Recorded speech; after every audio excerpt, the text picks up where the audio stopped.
Hello friends, I am Arindam sir. Today we are going to learn spoken English or communicative English through situational expressions, and I think that will enhance your speaking ability. And I also think that you will be able to express your thoughts in an effective way.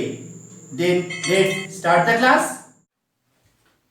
Hello friends, আজকে আমরা একটা খুব interesting class করব যেখানে খুব interesting expressions থাকবে যেগুলো আমাদের এভরিডে ইংলিশে ব্যবহার করতে পারবো। Today we shall learn some interesting expressions that you can use in our everyday life. Okay, let's start the class. তো আমাদের প্রত্যেক দিনের জীবনে ডেইলি লাইফে হয়তো কেউ আমাদের জিজ্ঞেস করতেই পারে যে how many brothers and sisters do you have? তোমরা কজন ভাই বোন আছো? তো আমরা বলতেই পারি I have two sisters and one brother, অথবা I have two sisters and a brother, এইভাবে আমরা বলতেই পারি। তো যদি আমাদের এরকম ভাবে বলা হয় যে রামেরা কয় ভাই, এটা একটা কমন কোয়েশ্চেন। তো এটার অ্যান্সার কি হবে? যখন জিজ্ঞেস করবে রামেরা কয় ভাই, তখন কিন্তু আমরা এক্সপ্রেশন এরকম হবে কিন্তু Ram and his brothers are four। তখন কিন্তু আমাদের এক্সপ্রেশনটা এইভাবে দিতে হবে যে Ram and his brothers are four. Next question কি আছে দেখো, নাম্বার 2। আমাদের অনেক সময় জিজ্ঞেস করে আচ্ছা আমার কাছে কিন্তু কিন্তু করবে না, আমার কাছে কিন্তু কিন্তু করবে না, এক্সপ্রেশনটা আমরা কি করে দেব? সিম্পল, আমরা শুধু বলবো but me no বাটস, but me no birds, অর্থাৎ আমার কাছে কিন্তু কিন্তু করবে না। এখানে প্রথম বাট কিন্তু ভার্ব হিসেবে ব্যবহৃত হয়েছে। The first but is used here as a verb। প্রথম বাটটা এখানে কিন্তু ভার্ব হিসেবে ব্যবহৃত হয়েছে। আর লাস্টের যে বার্ডস রয়েছে, বার্ডস বিউটিস বার্ডস, এর মানে হচ্ছে কিন্তু কিন্তু, অর্থাৎ এটা কিন্তু নাউন হিসেবে ব্যবহৃত হয়েছে। এটা আমাদের মাথায় রাখতে হবে। অর্থাৎ আমার কাছে কিন্তু কিন্তু করবে না, ইংরেজিটা তাহলে কি হলো? But me no birds, but me no birds. Next আরেকটা এক্সপ্রেশনে আসছি। আমরা হয়তো কাউকে বলেই ফেলি যে তুমি ভুল করছো। তুমি ভুল করছো ইংরেজিটা আমরা কি করে এক্সপ্রেশন করব? Very simple, you are mistaken, you are mistaken, অর্থাৎ তুমি ভুল করছো। এটাকে কিন্তু আমরা কখনোই ইউ হ্যাভ মিস্টেকেন বলবো না, এটা অনেকে কিন্তু ভুল করে থাকে। জাস্ট রিমেম্বার, তোমাকে কি বলতে হবে? You are mistaken, you are mistaken, not you have mistaken. এটা কিন্তু মাথায় রাখবে, ইউ আর মিস্টেকেন আমাকে এখানে বলতে হবে। এটা ছাড়া আমি কি বলতে পারি? অল্টারনেটিভ অথবা দিয়ে আরেকটা লিখে দিয়েছি দেখো, you have made a mistake. আমরা যদি এভাবে বলতে চাই প্রেজেন্ট পারফেক্ট টেন্সে, তাহলে কিন্তু আমরা এভাবে বলবো you have made a mistake, তুমি ভুল করেছো, এর অর্থ তুমি ভুল করেছো। এখানে কিন্তু মিস্টেকটা নাউন হিসাবে ব্যবহার করা হয়েছে। আর উপরে যেটা বললাম ইউ আর মিস্টেকেন, উপরে কিন্তু তোমার ওটা ইউ আর মিস্টেকেন যেটা বলেছো ওটা ভার্ব হিসেবে ব্যবহৃত হয়েছে। আর পরের যেটা বললাম একই meaning, you have made a mistake, এখানে কিন্তু মেড আ মিস্টেক আছে, তখন কিন্তু মিস্টেকটা নাউন হিসেবে ব্যবহৃত হয়েছে। তাহলে তুমি ভুল করেছো আমরা দুটো এক্সপ্রেশন শিখলাম, একটা হচ্ছে ইউ আর মিস্টেকেন অথবা you have made a mistake.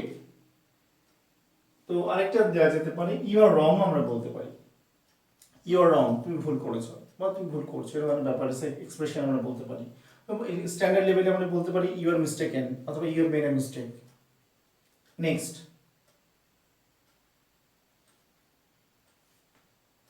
আমাকে লেখার জন্য একটা পেন দাও। আমরা অনেক সময় বলেই থাকি আমাকে লেখার জন্য একটা পেন দাও।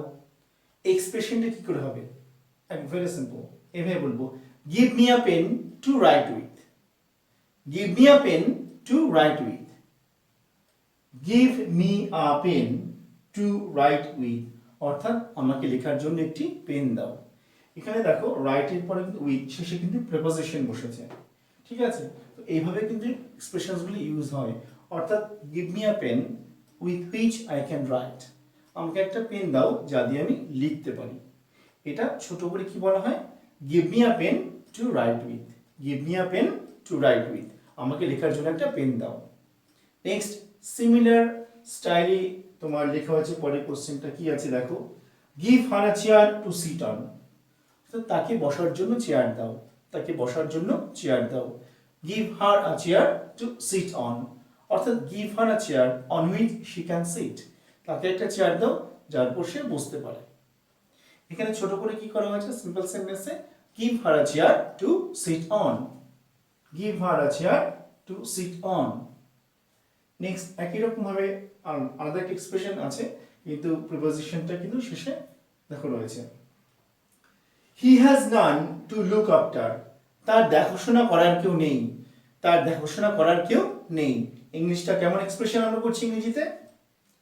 He has naan to look after, অর্থাৎ তাকে দেখাশোনা করার মতো কেউ নেই। নেক্সট নাম্বার 7, আমরা মাঝে মাঝে বলে থাকি যে আমি তোমার খুব অভাব বোধ করছি, অর্থাৎ আই মিস ইউ। অভাব বোধ করে কিন্তু ইংরেজিটা হবে মিস। আই মিস ইউ মানে আমি তোমার অভাব বোধ করছি। এক্সপ্রেশনসগুলো কিন্তু খুব সুন্দর করে মনে রাখতে হবে, কারণ এই যে কথাগুলো আমরা বলি এগুলো কিন্তু প্রায় প্রায় বলে থাকি। তো আই মিস ইউ অর্থাৎ আমি তোমার অভাব বোধ করছি। নেক্সট, আচ্ছা যদি এখানে বলি আমি তোমার খুব অভাব বোধ করছি তাহলে কি বলবো? তাহলে এখানে একটা আমরা ছোট্ট জিনিস লিখতে পারি,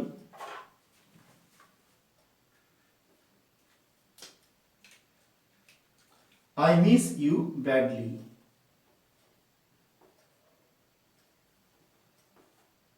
I miss you badly অর্থাৎ আমি তোমার খুব অভাব বোধ করছি, এভাবে কিন্তু আমরা বলতে পারি। নেক্সট এক্সপ্রেশনটা কি আছে দেখা যায়, she nodded her head। আচ্ছা খুব গুরুত্বপূর্ণ একটা এক্সপ্রেশন এখানে দেওয়া আছে, nodded মানে নড প্রেজেন্ট ফর্ম, এর মানেটা কি? নড মানে হচ্ছে মাথা নাড়িয়ে কোনো কিছুতে সম্মতি জানানো।